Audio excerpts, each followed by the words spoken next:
I'm Mary Ann Cunningham Ngome Zulu. I hail from Thornham in the Tsitsikamma. In the background, you'll see my ancestral home. My father grew up here. My grandfather was born here. He was raised here. He worked the land. I'm very proud of this area. It's a beautiful area.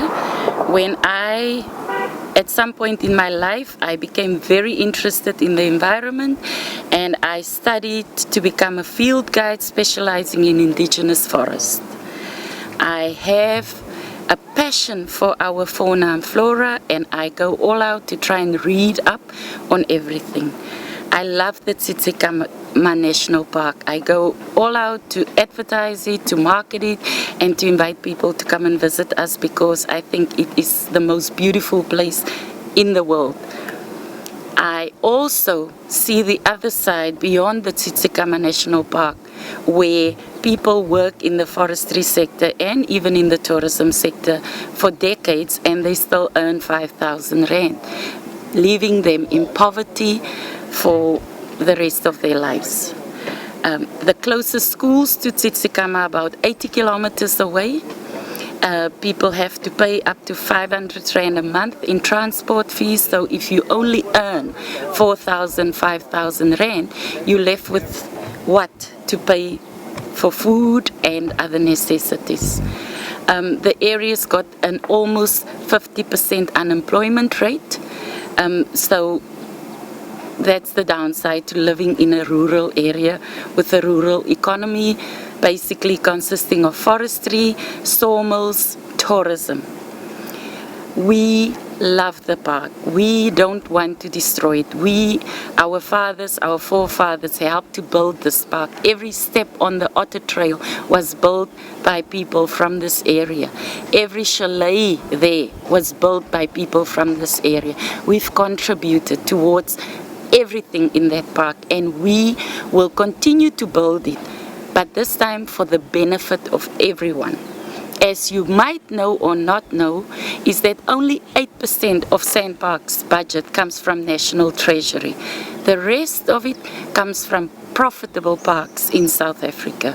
Tsitsikamma National Park used to be the second biggest income generator after Kruger National Park. We are now sitting at number 4.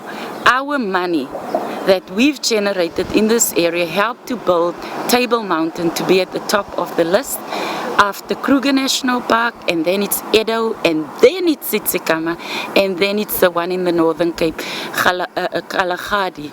I hope that is pronounced correctly, National Park. Those parks, whatever profits they generate, goes then into other parks to build them.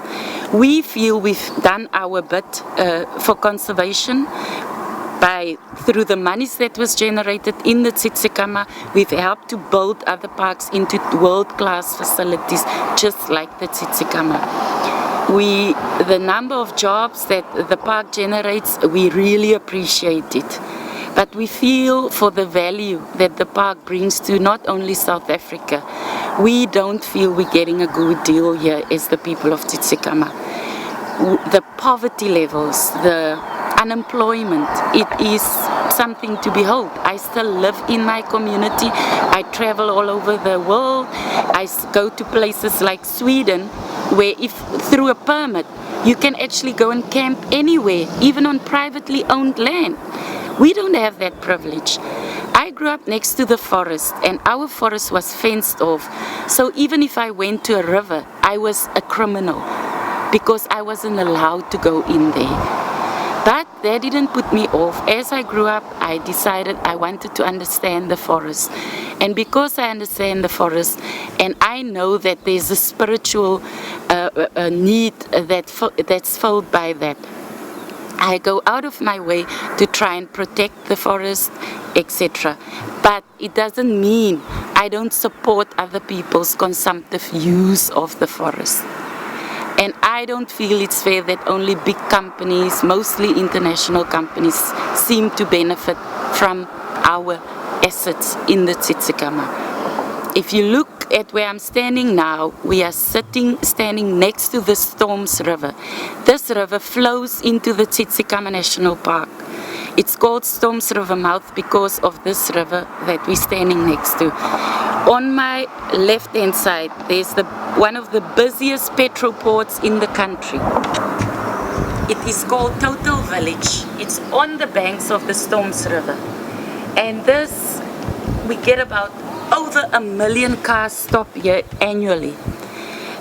This is potentially the biggest disaster threatening the park. We don't hear any environmentalists saying this petrol port should be moved to another place where it's not going to threaten the Storms River and the Tsitsikamma National Park. What we've heard is that people want to even deny us the basic historical right, or the restoration of an historical right to fish in predetermined areas within the Tsitsikamma National Park. Those areas, there are 4, 7 was identified. We agreed when Sandpark said, let's start with 4 and see how it goes. If you've never done the Otter Trail, I've done the Otter Trail. It is steep. There is no way, in any way, that somebody can take more than a backpack full of fish that probably weighs 5 kg on his back and carry it up those hills. You must be extremely strong. Most of the fishermen don't have any transport. That means they walk up to 7-8 kilometers to the ocean, down those steep cliffs and back up. It is not child's play. I want to invite all of you, before you comment on this, to come and see for yourself what is happening in the Tsitsikamma, to see the terrain.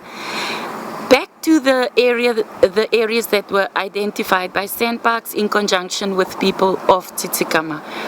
Those 4 areas don't even represent 20% of the 80-kilometer stretch that spans the Tsitsikamma National Park. On the eastern side of the Tsitsikamma National Park, you have Eerste Rivier. Eerste Rivier is basically the area where a lot of fishing boats enter, and then beyond Eerste Rivier it will be Jeffreys Bay. We don't have boats. Our people in Tsitsikamma don't own boats. We've never used boats to fish.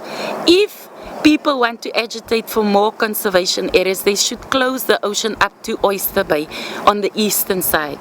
Nature's Valley on the western side of the Tsitsikamma National Park is open for fishing. It's part of the park. Nobody ever complained about that access. And it stretches well beyond Nature's Valley, up to just underneath Forest Hall, where fishermen enter with the permission of the owner to go and fish. They've never overexploited that. If there's any scientific evidence that fish were exploited from there, please bring it to us. We want to investigate that.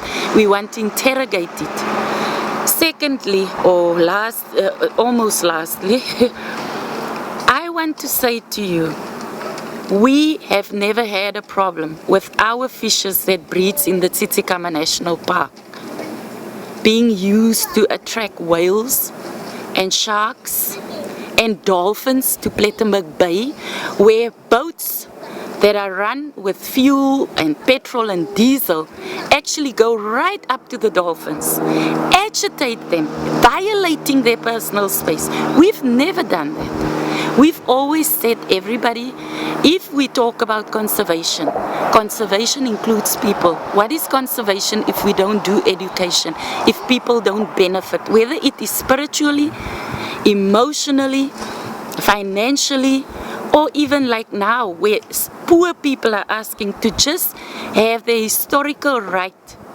to go and do subsistence fishing in 4 places in the Tsitsikamma National Park restored.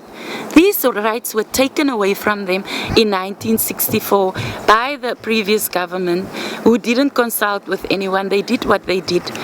And we didn't have a right to object to that. In this democratic South Africa, this 20-year-old South Africa, we are asking you to please respect the rights of the poor and to stop using the money that you generate from actually violating the personal space of sea mammals to generate an income. You don't use that money that you're generating to fight us and our right to also enjoy some of the privilege that you've been enjoying all along.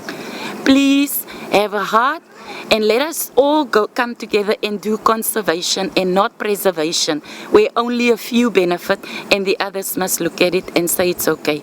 We don't want that. We don't want to kill our animals. We don't want to destroy the park. We just want a little bit of that cake. We are very happy to hear that we have helped places like Edo to become right there, up there with our park. We are very delighted to hear that Table Mountain, because of the money generated by our national park, is now right at the top of the income generators. We have not seen a decline of tourism because people wanted to fish. We have seen a decline in tourism because people are no longer allowed to utilize the 3 kilometers beyond the chalets or the oceanettes in the national park to fish. That is something that tourists enjoyed. When locals didn't enjoy that privilege, tourists used to enjoy it until the year 2000, when people felt that now with democracy it's going to be overexploited because we were also now allowed to have access to those 3 kilometers. That's why it was closed. Please restore our historical right. Please, when we talk about conservation, it's not preservation, it includes people. And if people don't benefit from something, they're going to destroy it. We have we love the park. Don't take that away from us. Don't make us hate the park and see it as just providing in your needs. And now your needs have been met. You are using that privilege to fight us. I'm appealing to you. Thank you.